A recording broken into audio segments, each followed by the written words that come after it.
またいいですね。するんだけど。そこら辺詳しく聞きたいですよ。そうですね。なんだあれは。鳥か飛行機か。いや、そうダメちゃうんだな。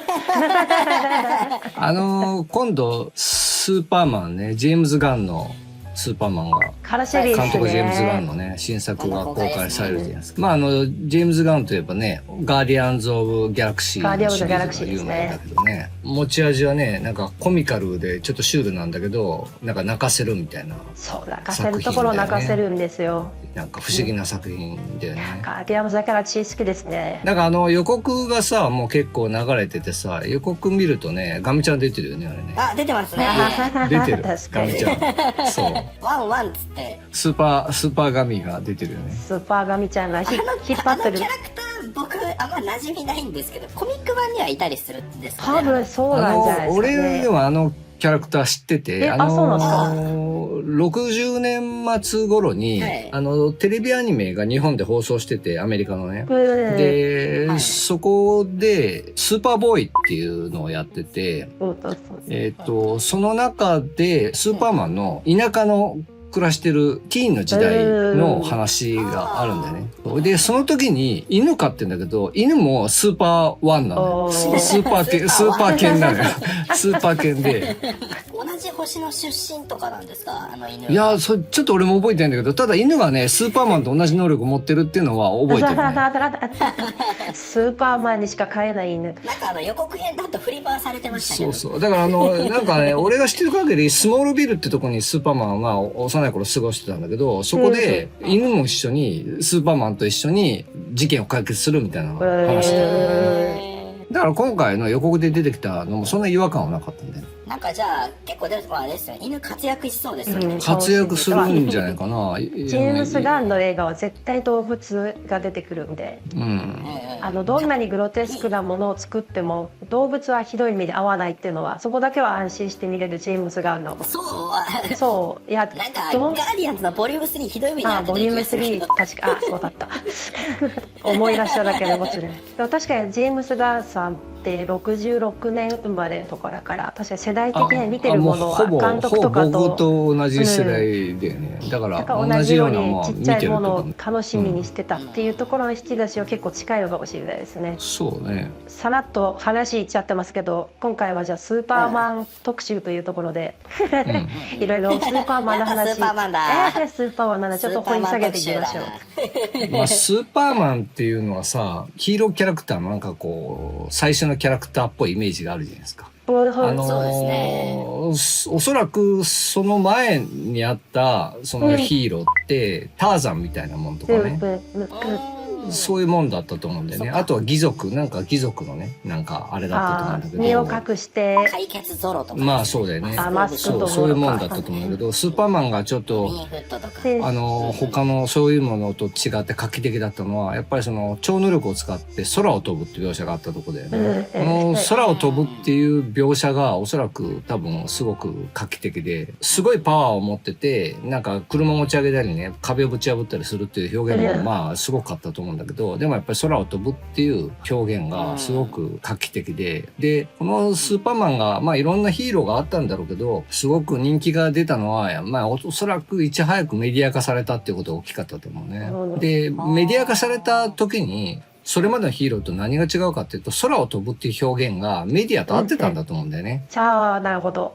映画とか映像だからこそやれる表現じゃないですか。なるほど。で、新しいその時期だとやっぱり空を飛んでる映像って釣り上げるとか以外になかなか限界があって、本当に飛んでるっていうところでやっぱりみんなびっくりしたし、映画館に行かなきゃっていう。あとアメリカってすごく漫画に対するコミックに対する規制が激しいんだよね。で、当時アメコミが本屋で売られなくなった、ニューヨーク州に関してはね、多分本屋で売ることができなくなったらしくて、で、要するにそれは、いわゆるその PTA みたいなところが、まあその有害図書だっ言って、で、だから本屋で置くなって、暴力とか使ってね、本屋で置くな、みたいなことを言って、で、それで本屋に置けなくなって、だから、いわゆるその駅のドラッグストアみたいなとこでしか買えないようなものになってしまって、で、人気はあったんだけど、なかなか買えないみたいなものになっちゃって、だから、映像にして、どっちかというと映像で知ったっていう人も多かったと思うね。そんな中で確かにテレビ、ドラマ化、映画化っていうのは結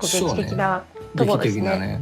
もともとは1950年代に、まあなんかカーク・アレンさんっていう人が主演した、まあ、映画があるんだけど、これ実はフライングシーンがアニメなんだよね。空飛ぶ時だけアニメになるんだよ。フライングシーン。ちょっと実験的ですね。実験的だけど、まあでも。手がなかった。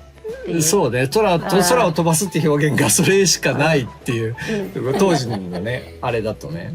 まあ日本にもさ、なんかほら、一部アニメになってるみたいなのは昔あったから、まああるかなって気がするけどね。恐竜だけアニメですとかって結構昔あったけどね。コマ撮りのとか。で、その次にあったのが、フライシャーのアニメ映画なんだよね。で、これはフライシャーって、まあマニアの人は知ってると思うんだけど、フライシャーってで当時はディズニーと人気を二分にしたアニメ作家なんだよね。で今でもファンは多くて、でまあこの特にフライシャーのスーパーマンって日本のアニメにはかなり多くの、まあ、影響を残してるよね。まあ、有名なところだとラピュタのさロボット兵、あれはフライシャーのスーパーマンに登場したロボット兵。そうなんだ。それはそのまま、それを検索してもらえばすぐ出てくると思う。全く同じデザインで登場する。あ、そんなつながりがあったとは。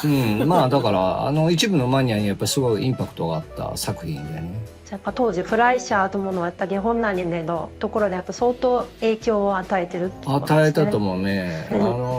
それ以外にも日本のアニメに結構いろいろ影響はフライシャーは与えてるね。ペティブーブとかポパイもそうでしたね。いやそれ違う。フライシャーの適当に喋っちゃダメだな。マニアックなことを言うとね、川尻監督の作品は結構フライシャーの動きの影響は受けてるかな。川尻監督はどの方ですか？幼獣都市とかヴァンパイハンター D とか。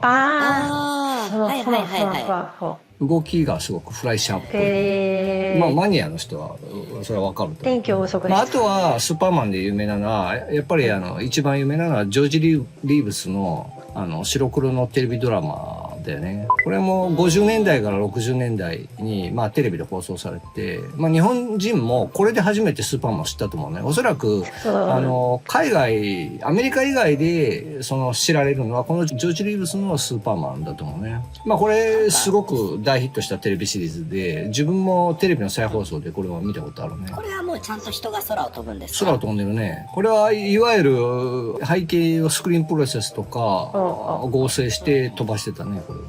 白黒時代ですよね、この時代。白黒時代だね、これは。まあこれジョージ・リーブスはこれがすごく当たり役になって映画もこれで作られてると思うね、このキャスティングでね。さすがにこの辺りは見たことないな。日本だとテレビでやってたんですか、これは？テレビもちろんね。ただ僕は本放送で見た記憶はないんで、僕が生まれる前だったのかもしれない。僕は再放送で白黒は見たけどね。まああと僕の初体験は60年代末頃にさっきも言ったけど、テレビ放送してたアニメ版のスーパーマンの新冒険っていう作品があるんだけど、それが最初だったね。で、それは30分で3話構成で、2本は通常のスーパーマンの話なんだけど、そのうちの1本はスーパーマンの少年期の話で、スモールビルっていう田舎の町に住んでるんだけど、そのスモールビルで起こった事件を自分が飼ってる犬と一緒に解決するって話で、その犬もマントをつけてスーパーマンと一緒に空飛んでたの。なんか可愛い話です。そうだから今回のジェームズ・ガンの予告を見た時に、あ、すごい犬が出てると思ってちょっと懐かしかったけどね。結構最初の一番最初予告出る前のポスターの時も月に座ってるスーパーマンと犬が一緒に並んでて、自分たちの世代からするとなんだこの犬ちっちゃい犬なんで犬がいるんだ。そうマントつけてる犬がいるって。でもジェームスガンのオリジナルなのかと思ったらちゃんといたんだ。だからそれ多分コミックにその設定があるんだと思うけどね。なんかこの辺を拾ってくるのはジェームズ・ガンだなって感じしますね。らしい感じが。そうだね。多分おそらくそこはまだ今までのスーパーマンのシリーズでもやってないって思ったんじゃないかな。マン・オブ・スティールの監督だったら絶対拾わないじゃないですか、犬。拾わないね。いや、ここ最近のやっぱマン・オブ・スティールからの流れが一番最新のスーパーマンだったじゃないですか。やっぱり今回の予告見て何が嬉しかったって、やっぱそのクリストファー・リーブとか昔のスーパーマンってこう眼鏡をかけると一般の人に紛れてて、でそこの素性を隠しながらヒーロー活動するっていう、こうちょっとコミカルなこう演出もあったり、あの辺に結構ちっちゃい頃ワクワクしてたのが、あの感じがすごい予告にも出てて、これまたあの辺をやってくれんだっていう。マン・オブ・スティールはもう全くやってなかったですからね。今回ね、でももう告知されてることだから多分言っていいと思うんだけど、今回のスーパーマンがちょっと今までのと違うところの一つに、物語は途中から始まるらしいんですよ。だから予告で出てる落ちてくるシーンとかあるじゃないですか。あれは映画のかなり最初の方におそらくあるシーンだと。もうスーパーマンが活躍してるところから始まる。じゃあもうみんな認知してるところから。そして今公開されてる情報だと、スーパーマンのクラーク・ケントはもうすでにロイス・レーンと交際してるんだよ。というところから始まる。つまりおそらくだけど交際はしてるんだけど自分の正体は明かしてないっていう状況。明かしてない。なるほど。ロイス・レーン。じゃあいわゆるそのクリプトン星が崩壊して地球に逃げてきてみたいなところはもう分かってるからいいよねみたいな。それをどうするのかっていうのはちょっと分からない。映画見てみないとね。だからそれは時系列的に遡って表現されることなのか、あるいはそれは今回はやりませんっていうことなのかわからないけどね。まあでも公開されてる情報によるとそういうことから始まるらしいけどね。確かにヒーロー映画ってリブートされるたんびにそのオリジンっていうかそのなるまでをやるじゃないですか。ここがちょっとかったるかったりするから飛ばすのは確かにありっちゃありですね。まあやっぱりねスーパーマンってまあこれ僕の個人的な感想だけど。1978年版がいわゆるクリストファー・リーブのスーパーマンがあったじゃないですか。これがねやっぱりすごくよくできてるんだよね。これがものすごくよくできてて、まあ僕もリアルタイムで見て結構衝撃を受けたんだけど、この78年版、まあ日本の公開は79年なんだけど、これはねいろんな意味で画期的だったのね。で何が画期的だったかっつうとね、それまでスーパーマンって子供向けの映像だったんだよね。でもこの1900ドラマ版までそうでこの78年版は超大作の SF 映画として公開されてるんだよね。でその理由はこの前年にスター・ウォーズが公開されたんだよね。でこのスター・ウォーズが公開されたことによって SF ブームがバーンと起こったんだよね。でそこにぶち当ててるんで、当然スター・ウォーズに見劣りしないものにスター・ウォーズを支持したようなそのファンに向けてるわけだよね。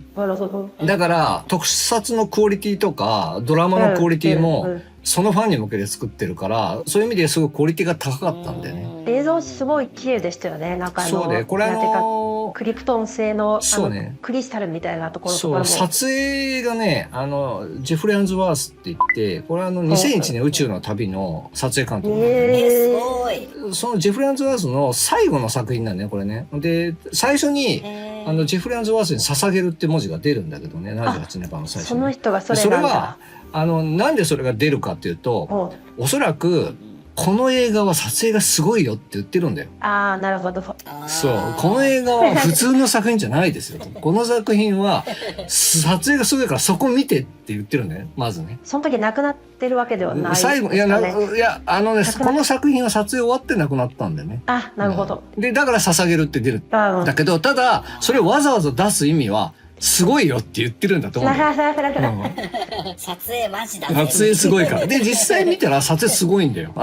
だってそれまでのスーパーマンってまあなんか糸で釣ってるなとか、なんかこう後ろになんかあってその前で壁の前で飛んでんのかなみたいな感じなんだけど、このスーパーマンってまあ今はどうやって撮ったか知ってるんだけど、当時見た時どうやって撮ってんだろうと思ったもんね、俺。すごい飛んでるシーンがリアルだったね。